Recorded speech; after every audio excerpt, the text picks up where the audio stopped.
하나님의 백성들은 오늘 이렇게 찬양하고 감사해야 합니다. 여러분, 예수님이 33살 나이에 갈보리산 언덕에서 십자가 형틀에서 죽으셨습니다. 오늘날 우리 세속적인 눈으로 볼 때 33살의 청년 아닙니까? 그 세속적인 눈으로 볼 때는 예수님은 큰 실패였습니다. 세상적인 성공을 그 젊은 나이에 큰 돈을 많이 벌었으면 야 성공했다라고 했을 텐데 예수님은 한 푼도 돈을 가지고 있지 않았습니다. 33살 나이에 지금 말하면 사법고시를 패스하면 판검사가 될 겁니다. 상당히 성공했죠. 야, 33살에 판검사 된 사람들 있습니다. 많습니다. 예수님은 권력도 없고 33살 나이에 갈보리에서 세상을 떠났습니다. 여러분, 33살 나이에 지금쯤 되면 아마 인기가 높은 연예인처럼 가는 곳마다 인기와 명예를 가지고 있을 텐데 예수님은 그런 인기가 없었어요. 예수님의 인기가 그렇게 뭐 다니면서 사인 받겠다고 쫓아다니는 사람은 아니었어요.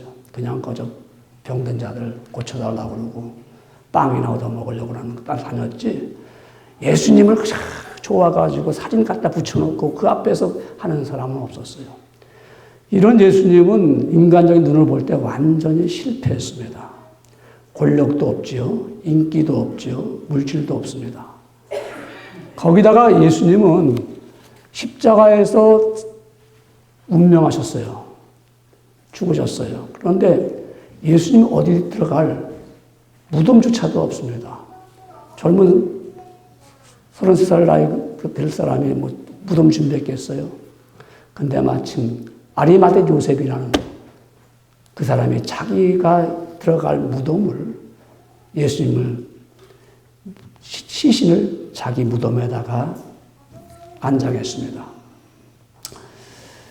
그리고 3일 됐어요. 그리고 안식일이 지난 후 오늘 말하면 주일날 새벽이죠. 새벽에 막달라 마리아와 다른 마리아들이 예수님이 어떻게 지금 무덤에 계시는데 좀 예수님에게 발라드릴 향유를 가지고 무덤을 찾아갑니다. 새벽이었죠. 아직 날이 밝지 않았습니다. 내심 가면서 걱정합니다. 예수님 무덤 앞에는 큰 도리를 막아놨는데 이유는 예수님이 부활한다 하는 소문을 알기 때문에 혹시라도 저들이 예수님의 시체를 훔쳐갈까 봐 로마 병정들이 그 굴 앞에 딱 지키고 있습니다. 그러니까 그 굴을 누가 옮겨줄까 하는 걱정하면서 예수님의 제자들이 막달라 마리아와 다른 여인들이 갑니다. 무덤 앞에 딱 들어가서 보니까 돌로 막았던 무덤이 확 하고 열려 있어요. 이게 어쩐 일인가. 그래서 고개를 들어보니까 천사가 굴 위에 앉아 있는데 막 번개 치듯이 말입니다. 번쩍번쩍 간 가운데 있고요. 그 깜깜한 벽에 아주 흰 옷을 입은 천사들이 있는 거예요. 이 여인들이 얼마나 무섭겠습니까? 막 무섭고 떨려서. 그런데 뭐라고 말하냐면 천사가 그가 여기 계시지 않고 그의 말씀하신 대로 살아나셨느니라. 와서 그의 누웠던 곳을 보라. 그러면서 또 빨리 가서 제자들에게 이 예수님이 죽은 자 가운데서 다시 살아나셨고 너희보다 먼저 갈릴리로 가니 가서 너희를 거기서 만나자. 이렇게 천사가 메시지를 전해주는 거예요. 이 말을 들으니까 무섭기도 하고 기쁘기도 하고 그래서 막 무덤을 떠나려고 하는데 예수님이 나타나셨어요. 평안하냐. 부활하신 예수님이 처음 만난 이 여인들이 주님을 만나서 제자들에게 달려가서 예수님이 부활하셨다. 그러니까 예수님이 부활하심이 막달라 마리아와 다른 마리아를 여인들에게 보여줄 뿐만 아니라 제자들에게도 예수님이 부활하신 몸을 보여주셨습니다. 예수님이 다니시면서 자신이 부활하신 몸을 보여줄 뿐만 아니라 나중에는 500명 문도 앞에서 예수님을 따르는 제자들 앞에서 그들 앞에서 부활하신 몸을 보여주시고 승천하셨습니다. 예수님께서 십자가에 달려 돌아가시기 전에 예수님이 이런 말씀하셨습니다. 인자가 많은 고난을 받고 장로들과 대제사장들과 서기관들에게 버림받아서 죽임을 당하고 제3일에 살아나야 하리라. 이런 말씀을 예수님이 하셨습니다. 그런데 그 말씀 그대로 이루어진 거예요. 그대로 3일 만에 부활하셨습니다. 그런데 이 고린도 교회 성도들 중에는요, 오늘 고린도 전서니까 고린도 교회에 쓴 편지거든요. 근데 그 중에는 예수님이 부활하셨다는 이 말씀을 믿지를 않는 거예요. 오늘 본문은 읽었지 않았지만 그 위에 고린도전서 15장 12절에 읽었죠. 우리 읽은 말씀 가운데 그리스도께서 죽은 자 가운데서 다시 살아나셨다 전파되었거늘 너희 중에서는 어떤 사람들은 어찌하여 죽은 자 가운데서 부활이 없다 하느냐. 그 중에는 야 부활이 없어 어떻게 죽은 자가 살아나냐 이렇게 의심하고 믿지 않는다는 말씀입니다. 예수 그리스도의 부활에 대해서 분명하고 확실하게 말씀하셨는데 왜 그들은 믿지를 않았을까요? 여러분, 오늘 본문은 분명히 확실하게 예수님은 부활하셨다는 말씀입니다. 이거는 우리가 마치 눈이 감겨서 잘 못 보는 사람, 이 맹인들이 태양이 있는지 없는지를 모르잖아요. 태양이 있다고 설명해도 못 이해합니다. 보지를 못했으니까. 그때 그 사람이 없다고 해서 내가 안 봤기 때문에 태양이 없다고 해도 태양이 없는 것이 아니라 태양은 여전히 빛을 내고 여전히 창조 이래 끊임없이 지금도 빛을 비추고 있습니다. 예수 그리스도가 부활하셨다 안 하셨다는 다룰 것이 아니라 아무리 예수님이 다시 살아나셨지 않았다고 할지라도 예수님 분명히 살아나셔서 우리에게 보여주셨고요. 우리가 확신해 주셨습니다. 어떻게요? 예수 그리스도 부활하셨다는 놀라운 사실은 첫 번째로 믿는 자는 죄가 없어졌습니다. 오늘 본문 15장 17절에 보면은 그리스도께서 다시 살아나신 일이 없으면 너희의 믿음도 헛되고 너희가 여전히 죄 가운데 있을 것이다. 인류의 조상 아담과 하와가 하나님이 원치 않는 하나님이 하지 말라는 것을 불순종했어요.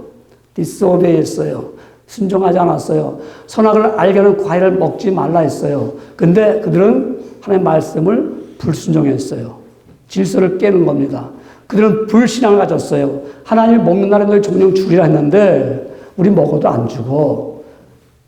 그래서 그들은 먹었어요. 그랬더니 하나님의 말씀을 어게인스트 했어요. 그러니까 뭐가 들어왔어요? 죄가 들어왔어요. 그 죄는 씻을 수가 없어요.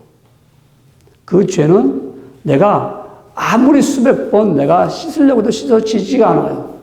그래서 죄가 있기 때문에 죄 삭은 사망이라고 그랬어요. 여러분, 죄를 지은 후부터는 우리 인간들에게는 고통이 따라오게 되어 있습니다. 죄가 들어오니까 수치스럽고요. 죄가 들어오면 마음이 아프게 되어 있어요. 죄를 짓게 되면요, 사람 앞에 나타나지 못하게 되어 있어요. 왜요? 아담과 하와들이 선악과 따먹고 난데 눈이 밝아졌어요. 그래가지고 부끄러운 게 아니잖아요. 근데 부끄럽게 생각합니다.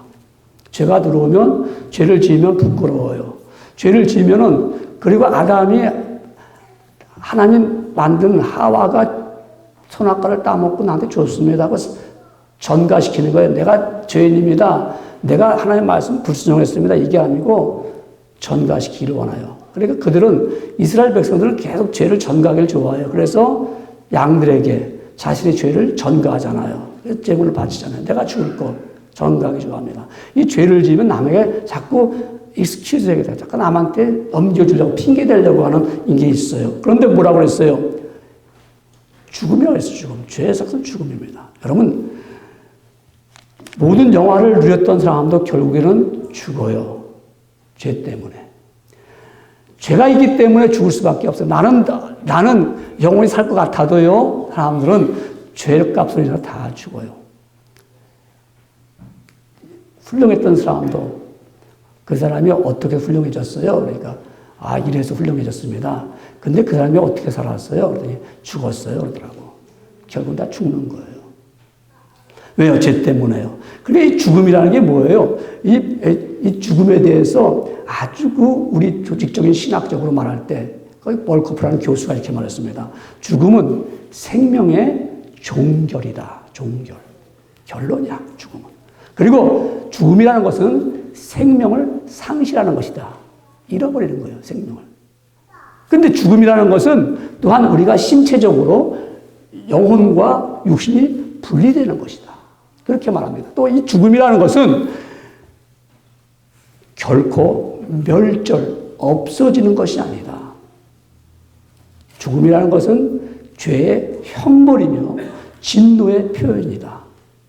그러니까 죽음 때문에 결국 그것이 진노를 받아서 내가 형벌을 받는 거예요. 여러분, 그렇기 때문에 이 죽음이라는 것은 심판에 이르는 것이고 죽음이라는 것은 정죄를 받는 죄인이다 라는 걸 증명입니다. 죽음이라는 것은. 죽음이라는 것은 저주를 받기 때문에 멸절을 하고 영원한 형벌을 받는 거예요. 여러분, 왜 그럴까요? 죽음은 끝이 아니기 때문에 그렇습니다. 죽음 후에는 반드시 자신이 이 땅에서 살아온 심판에 대해서 묻습니다. 어떻게 살아왔는가? 참 과학이 이런 얘기를 우리가 이런 말씀을 2000년 전에 죽음 후에 심판이 있고 살아온 모든 것을 히스토리를 하나님 앞에서 보여줍니다 할 때 2000년 전에 있던 사람들이 무슨 소리야? 믿어지도 않네. 이 수많은 사람들 어떻게 볼 수가 있어? 과학이 증명하잖아, 지금은요. 우리가 몇십억 되는 사람들이 CCTV라든가 여러분이 갖고 있는 거 다 촬영이 돼가지고, 수많은 사람 어떻게 알아? 여러분, 어떻게 알기는, 제 핸드폰 번호가 413-325-4310인데, 이 65억 인구 가운데 저분이 가진 게 없어요. 저만 가졌어요, 이게. 똑같은 폰인데 저만 가졌다고요. 그래서 저 한국에서도요, 그 번호만 딱 찍으면은 65억 인구를 다 지나가서 저한테만 딱 오더라고요. 딴 데도 가야 될 거 아니에요, 이게. 똑같은 전화인데. 세상 떠나면요, 아마 지금까지 살아온 모두 수억이 되더라도 그냥 파일만 하나 딱 꼽아서 집어넣으면 일순간에 살아온 것이 쫙 비춰지는 거예요. 죽음이 끝이에요. 여러분, 성경은 이렇게 말씀하고 있습니다. 히브리서 9장 27절에 말씀하기를 한 번 죽은 것은 사람에게 정하신 것이요 그 후에 심판이 있으리라. 예수님은 이 죄로 인하여 죽음의 형벌을 받을 수 없는 인간들을 위하여 어떻게 했을까요?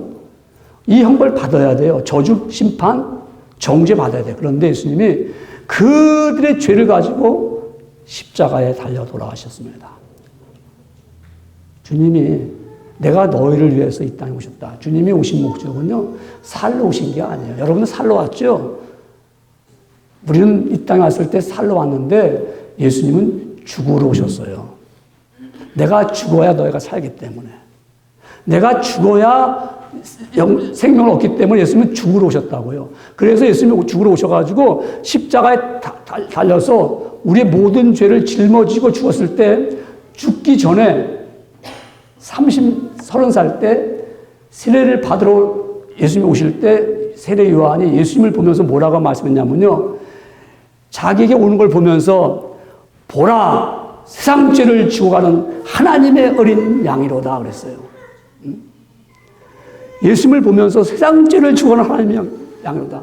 그래서 예수님이 모든 죄를 다 짊어지시고 하나님과 화목하기 위해서 죄로 말미암아 하나님 앞에 갈 수 없는 우리 영혼들에게 우리 죄를 위하여 화목제물이 되었어요. 요한일서 2장 2절에 보니까는 우리를 위해서 세상 죄를 지시고 화목제물로 예수님은 제물이 되어서 가셨습니다.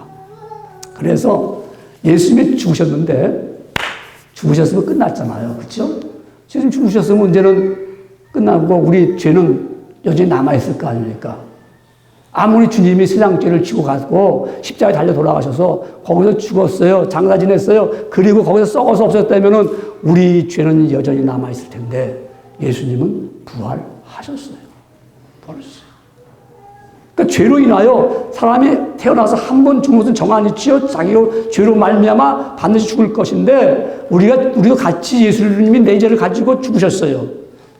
근데 부활하심으로 말미암아 나는 그분을 믿으니까 내 죄가 다 씻김 받는 거예요. 예수 믿지 않으면 그 죄는 그대로 남아있는데요. 보세요.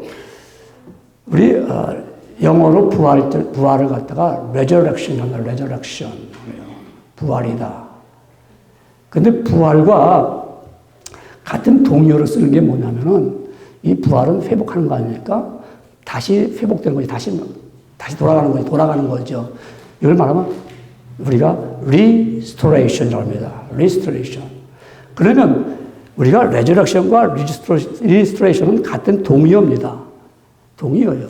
그래서 우리가 부활이라는 것은 회복되는 거예요. 주님의 부활은 우리가 그를 믿음으로 말미암아 내가 잃어버렸던 것을 다시 찾는 거예요. 성경은 에베소서 2장 1절에 이렇게 말합니다. 너희가 허물과 죄로 죽었던 너희를 살리셨도다 그랬습니다. 너희를 살리셨다. 에베소 2장 1절입니다. 허물과 죄로 죽었는데 우리를 살리셨습니다. 그의 아들 예수 그리스도 안에서 진정한 생명이 있기 때문에 그렇습니다. 우리가 예수 그리스도의 부활은 우리 믿는 자들에게는 모든 죄가 다 씻김받으려고 없어집니다. 우리가 장차 주님 앞에 설 때, 심판받을 때 우리 살아온 삶을 비디오로 쭉 보여주면 창피하고 수치스럽겠잖아요. 근데 예수님을 우리가 믿음으로 말미암아 주님께서 그 살아온 비디오 가운데 죄는 싹 지워졌어요. 싹 지워지는 거예요. 그렇기 때문에 너 죄가 있는 줄 알고 있는데 할 때 주님이 소문을 보여주면서 내가 저를 위해서 죽었습니다. 내가 저를 위해서 창자국에 모든 피를 다 흘렸습니다. 그럼 하나님은 말씀 못하셔. 없구나 네가 보니까. 예수님의 부활은 이와 같이 믿는 자는 죄가 없어집니다. 믿습니까 여러분? 여러분이 지금까지 살아오면서 주홍같이 붉은 죄, 신혼같이 아주 새빨간 그런 죄를 졌더라도 예수 그리스도로 말미암아 부활을 통해서 내 모든 죄가 흰눈처럼 씻어지면서 주님께서는 우리를 갖다가 죄 없다고 말씀하시고 지금 죄가 아니라 앞으로도 지을 죄까지도 내가 너를 위해서 다 용서하마. 너는 내 이름으로 용서를 빌기를 원한다고 하시는 주님의 음성을 들으시면 우리 오늘도 이렇게 예수 그리스도의 부활은 나의 모든 죄를 사하여 주셨고 죄를 없이 해주셨다는 약속의 말씀입니다. 여러분 또한 예수 그리스도의 부활은 믿는 자가 죄가 없어질 뿐만 아니라 믿는 자에게는 소망을 주셨습니다.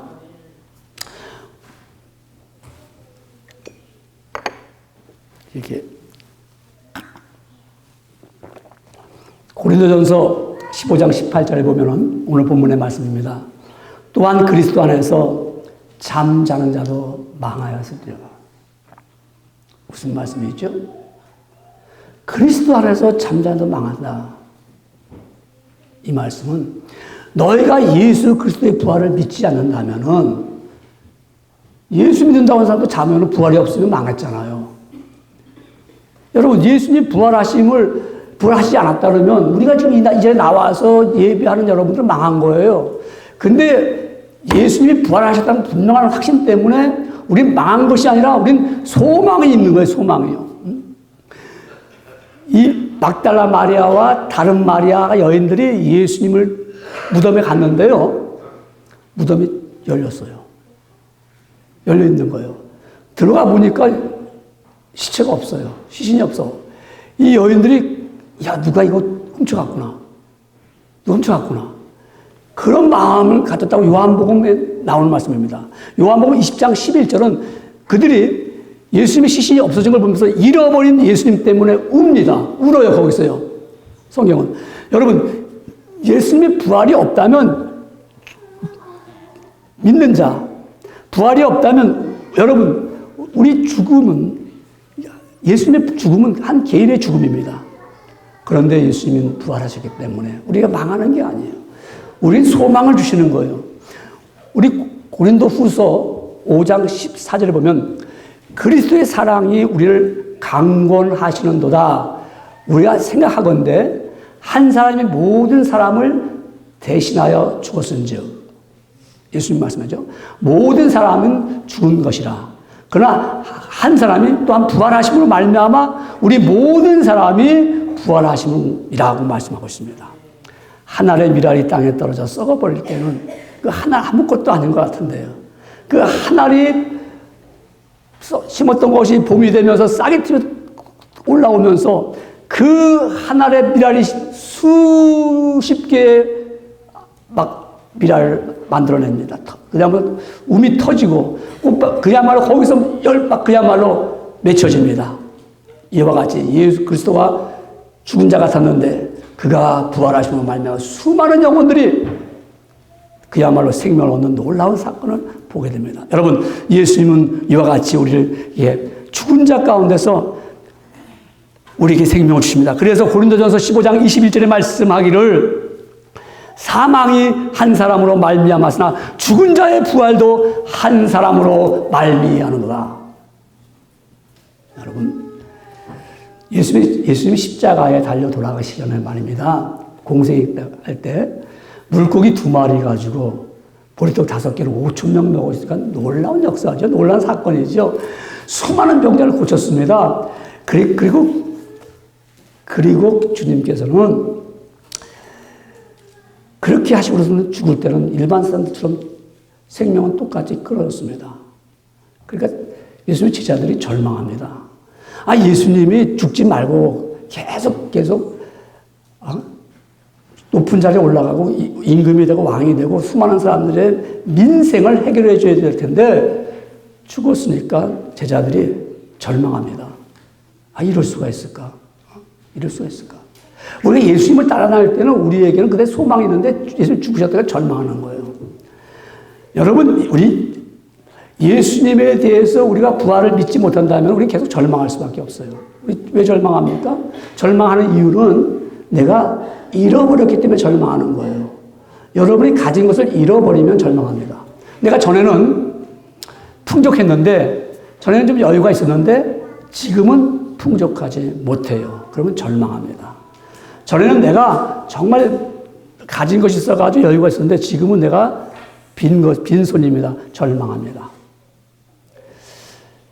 여러분, 여기 우리 공부하시는 분들 있지만 학자들이 말입니다. 이 태풍 발생에 대한 원인, 태풍이 어떻게 허리케인이, 어떻게 타이푼이 그게 발생이 어떻게 되는지 연구를 하긴 해요. 그리고 말하지만은 정말로 그들이 완전하게 이해를 못하고 있습니다. 어떻게 바람이 부는지, 어떻게 형성돼서 어떻게 날아가는지 예측은 하지만 어떻게 오늘 갑자기 확 꺾어져요. 예측을 못합니다. 여러분, 우리의 삶 속에 우리가 어떠한 환란이 오고 우리가 절망하게 되고 우리가 어떻게 정말 방황할 때 우리 소망을 잃어버릴 때 우리 어떻게 마치 인생의 태풍을 만난 것 같아요.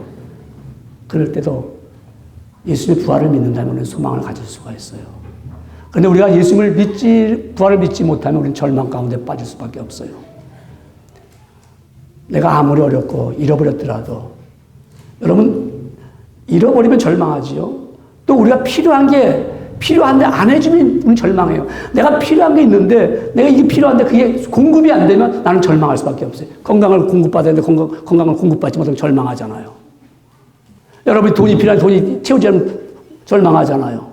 근데 우리는 마치 내 삶에 태풍이 불어도 부활하신 주님을 만난다면, 그분을 만난다면 우리는 소망을 가질 수 있어요.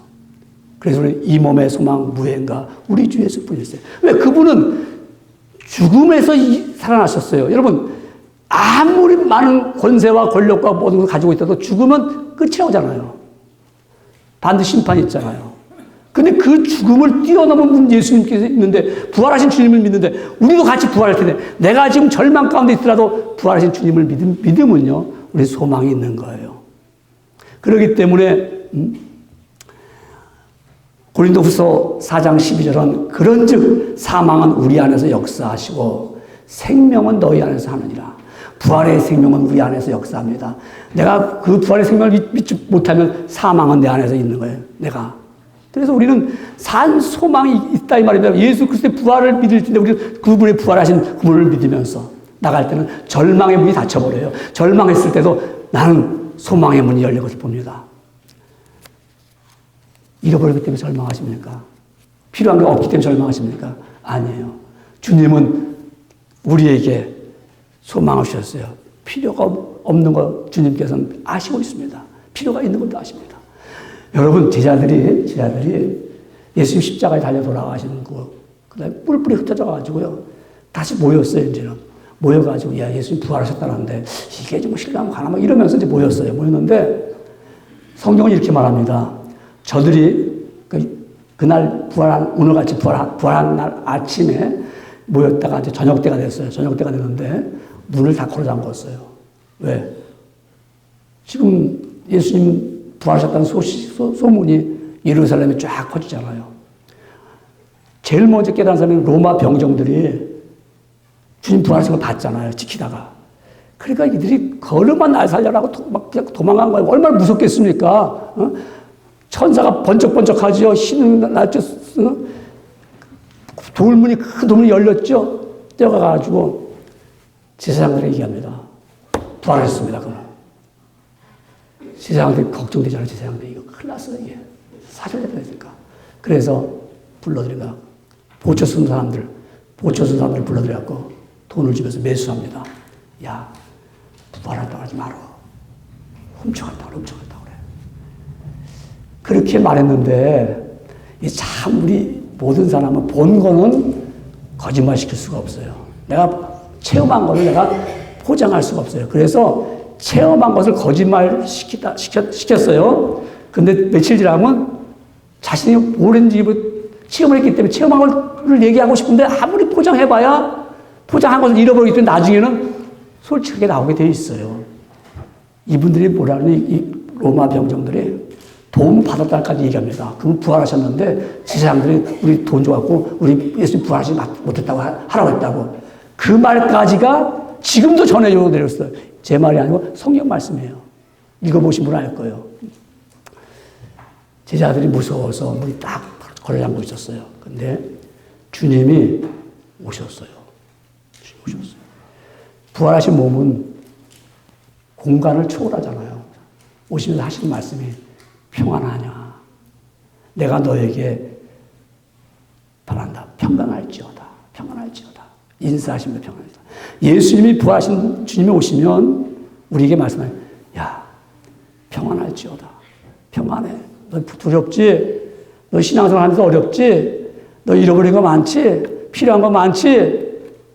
나 부활했으니까 평안할지어다. 우리에게 평안을 주셨습니다. 여러분, 예수님의 부활은 우리에게 소망을 주는 겁니다. 절망이 아닙니다. 여러분, 그래서 사도 바울은 이렇게 말했습니다. 나의 간절한 기대와 소망을 따라 아무 일이든지 부끄럽지 아니하고 오직 전과 같이 이제도 온전히 담대하여 살든지 죽든지 내 몸에서 그리스도가 존귀하게 하려 하니라고 빌립보서 1장 27절 말씀처럼 정말 내 몸에 예수님이 임하시면 그분을 존귀하게, 그분을 귀하게 여기고 싶은 마음이 넘치는 거예요. 그게 소망 가운데 살아있는 사람들은, 소망 가운데 있는 여러분들은 그분을 존귀하게 하고 싶어요. 그분을 드러내고 싶어요. 그래서 예수 그리스도의 부활은 우리에게 믿는 자에게는 소망을 주시는 것입니다. 이번 부활절 통해서 여러분 정말 소망을 가지시면서 이 몸의 소망 무행가 우리 주 예수뿐일세. 우리 주 예수밖에는 믿을 리 아주 없도다. 굳건한 반석이시니 그 위에 내가 서리라. 세상에 믿던 모든 것 다 사라질 때 나는 소망의 닷줄을 붙잡고 흔들리지 않으리라. 내가 내 믿음 위에 굳게 서리라. 세상에 믿던 모든 것 끊어질 그날 되어도 우리 주 예수 은혜에 소망의 닻을 주리라. 굳건한 반석이시니 그 위에 내가 서리라. 그 위에 내가 서리라. 여러분, 예수 그리스도의 부활은 소망을 믿는 자에게 주실 뿐만 아니라 세 번째는 담대한 성도가 됩니다. 믿는 자는 담대한 성도가 됩니다. 여러분, 오늘 우리 본문 15장 19절 말씀을 보면 이렇게 됩니다. 만일 그리스도 안에서 우리가 바라는 것이 다만 이 세상의 삶뿐이면 모든 사람 가운데 우리가 더욱 불쌍한 자니라. 네거티브한 얘기죠. 여러분, 우리가 바라는 것이 다만 예수 믿는 여러분이 다만 이 세상 것을 바라보면서 예수 믿어요. 이 땅에서 잘 되기를 원하고 있어요. 이 땅의 것을 내가 예수 믿으면서 이 땅에서 출세하고 아까처럼 인기 없고 권력 있고 내가 그야말로 재력이 많은 걸 다 원하고 있어요. 이거 바란다면은 진짜 불쌍한 사람입니다. 내가 가진 것이 없고 지금 내가 인기도 없더라도 내가 예수 그리스도의 부활을 믿게 되면요, 세상을 살아가면서 담대해져요. 우리는 세상 사람들이 볼 때 우리가 불쌍한 같이 느껴질지 모르지만 우리는 불쌍한 사람들이 아닙니다. 왜요? 우리는 죄를 짓지 않고 하나님의 자녀로서요, 하나님의 백성으로서 떳떳하게 살 수가 있기 때문에 그렇습니다. 여러분, 예수님의 제자들이 예수님을 따라다닐 때는 세상의 것을 바라봤습니다.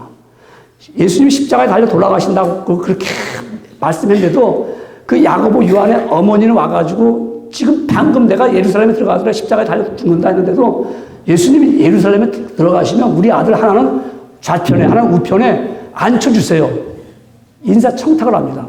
예수님은 지금 죽어가는데 이 사람들은 예수님 가면은 이 땅의 것을 바라보고 있는 거예요. 오늘날 우리가 예수 믿으면서도요, 이 땅의 것을 바라보면서 내가 예수 좀 잘 믿는다 하면 하나님이 나에게 물질의 축복과 모든 걸 주시는 걸 바라고 있어요. 나쁘다는 건 아니에요. 근데 이 세상의 삶뿐이면 정말 우리는 가장 불쌍한 사람입니다. 이 좋은 날 뭐하러 교회 나와가지고 앉아가지고 말씀을 듣겠습니까?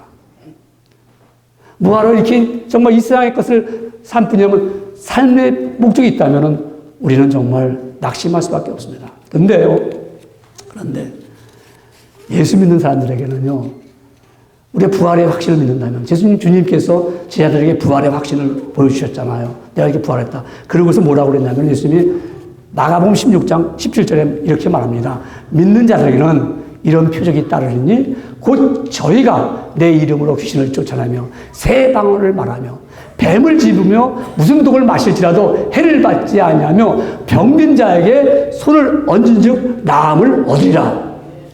담대함을 주셨단 말입니다. 너희가 부활 나를 믿으면 세상에 어디 나가든지 담대할지어다, 당당하게 나갈지어다. 하나님 부활의 신앙을 가진 사람은 하나님 앞에서 당당하게 나갈 수가 있어요. 여러분, 우리가 죄를 짓고 내가 죄가 부끄러운 사람은요, 그가 하나님을 안 믿더라도 하나님 얘기만 해도 경기 느낍니다. 두려워합니다. 하나님 자기 안 믿는데도 마음속으로는 난 이러다 벌 받겠지, 하나님 나한테 벌 주시겠지 두려워하더라고요. 죄 지은 사람들은요, 그 전도해보면 알아요. 이 죄를 많이 지은 사람일수록 예수 죄 하면 막 혈기내고 도망가요. 왜 혈기냅니까? 두려우니까. 자기 죄를 이 사람이 아는 것 같아. 그러니까 막 화내는 거예요. 오히려 내가 죄가 안 지었다 생각하는 사람들 있잖아요. 안 믿는 사람들은 아이 그래요, 맞지요, 좋죠, 이렇게 나간다고요. 그런데 내가 지은 죄가 많으면 내 속에 있는 양심이, 내 속에 있는 것들이 막 소리 지르니까 괜히 교회 예수 믿는 사람한테 와도 아이고 저리 가라 그런다고요. 왜? 자기 죄가 보여지기 때문에 그렇습니다. 그런데 우리는 예수 그리스도의 부활을 믿었기 때문에 하나님 앞에 당당하게 나갈 수 있어, 담대하게 나갈 수 있어요. 여러분, 우리가 예수 부활을 믿게 되면 담대해지거든요. 그래서 우리가 회복되는 거예요. 사람이 바뀌어지는 거예요. 전에는 말입니다, 마음속에 왜 사람들이 살아가면서 다 좋은 사람만 있는 게 아니잖아요. 내 마음에 들지 않는 사람이 있어요. 그런 사람들이 조금 지나면 어떻게 되죠? 이제 미워져요. 사실 미워지는 게 내가 미워지는데 되게 바꿔 생각해. 저 사람이 나 미워한다고 그러거든요. 그건 아니거든요. 예, 내 마음이 이제 그렇게 다니까.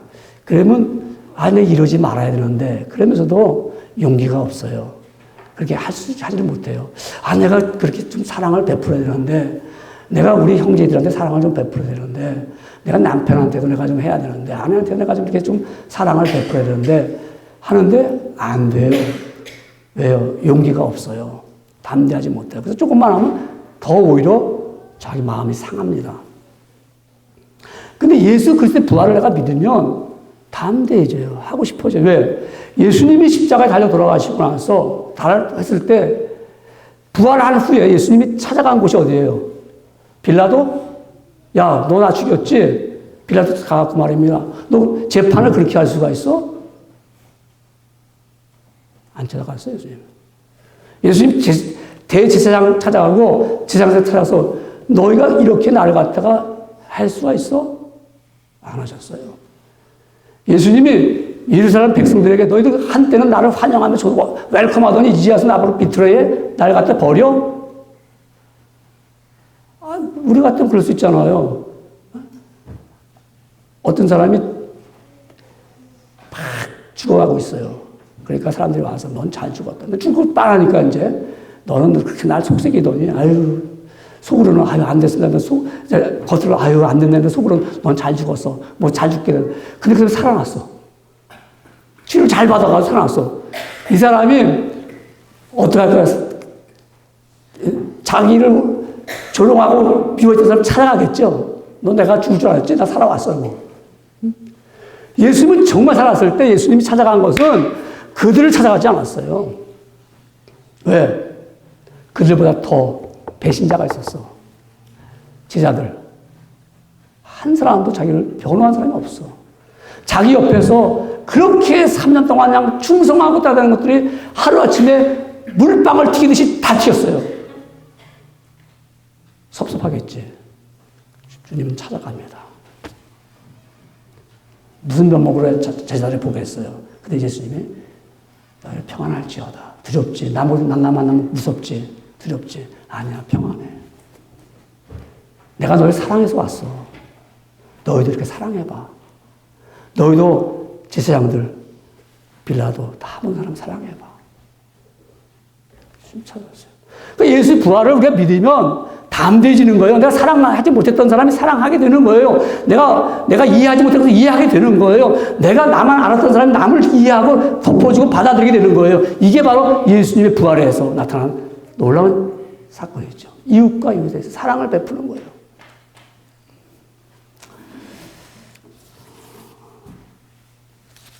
한 간호사가 있습니다. 간호사는, 그분은 캔슬 병원, 암병동에서 간호하는 널스입니다. 근데 이 간호사가 이제 밤근무를 하잖아요, 이렇게. 근데 새벽 5시에 배를 울리는 거야, 환자가. 찾는 거예요. 그래서 깜빡해가지고 그냥 쫓아 환자실에 들어갔더니 암병 환자잖아요. 사과를 이렇게 내밀면서 이거 하나 좀 깎아주세요, 그러는 거예요. 이 간호사가 기가 막힌 거예요. 이 사과 깎아달라고 이 새벽 5시 부른 거예요.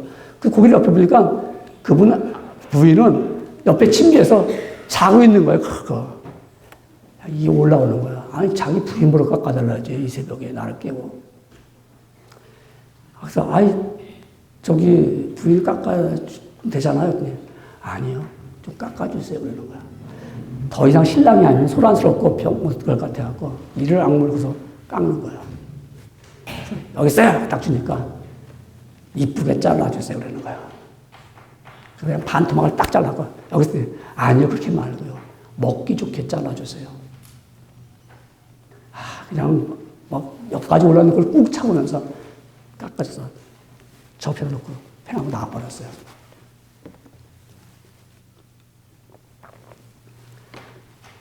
그리고 불과 3일 만에 세상을 떠났어.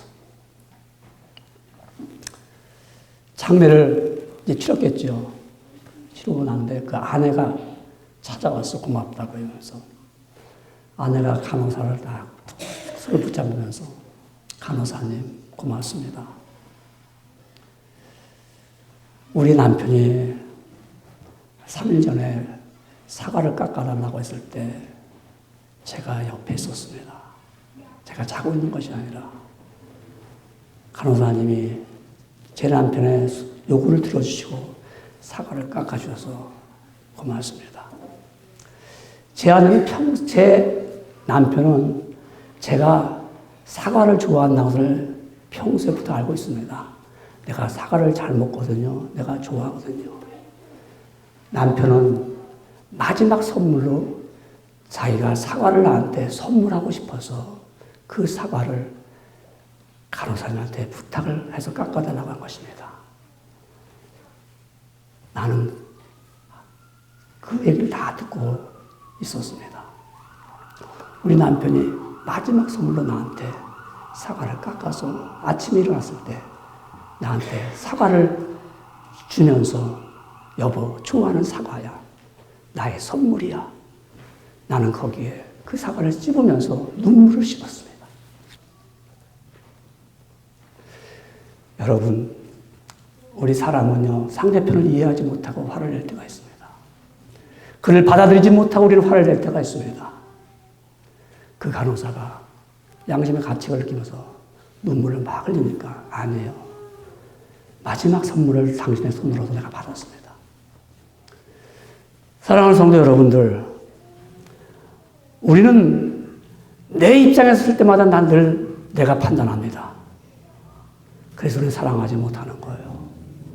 부활하신 예수님은 부활하셔서 찾아간 것이 바로 제자들에게 찾아가서 불안에 떨고 부끄러워하는 그들에게 나는 너를 안다는 겁니다. 여러분, 우리는 왜 사랑하지 못합니까? 부활을 믿을진데 어떠한 것도 담대함으로 사랑을 할 수 있어야 됩니다. 담대하게 우리는 베풀 수가 있어야 됩니다. 그것이 부활의 신앙을 믿은 사람은 담대해집니다. 오늘 말씀을 여러분 마치면서 여러분 자존심과 나의 고집을 버린다면 우리는 사랑할 수가 있습니다. 그리스도의 부활의 신앙을 가진 자가 됩니다. 인간의 최대의 소망은 오래 살고 싶은 것입니다. 그러나 죽으면 예외가 없습니다. 그래서 생명에는 살았으나 죽은 생명이 있습니다. 또한 죽었으나 산 생명이 있습니다. 어떤 사람들은 다 말합니다. 우리는 다 살기 위해서 이 땅에 왔다고 말합니다. 근데 예수님은 이 땅에 죽으러 오셨습니다. 우리의 모든 사람들을 위해서 죽으러 오셨고요. 그 죽으러 오셨기 때문에 그런 무덤에 들어가서도요, 그런 무덤이 가둘 수가 없었습니다. 왜? 거기서 살아나셨기 때문에. 여러분, 부활주일 아침입니다. 여러분의 모든 죄가 부활을 믿을진데 다 용서함을 받았고 씻김 받으셨습니다. 여러분 절망하십니까? 무엇이 필요하십니까? 잃어버리셨습니까? 부활하신 주님을 믿으면 주님께서는 우리에게 소망을 주십니다. 그 소망을 가지고 달려갈 길을 열심히 달려가는 거룩한 성도가 되기를 주의로 축원하면서 담대하게 살기를 주의 이름으로 다시 한번 부탁을 드립니다.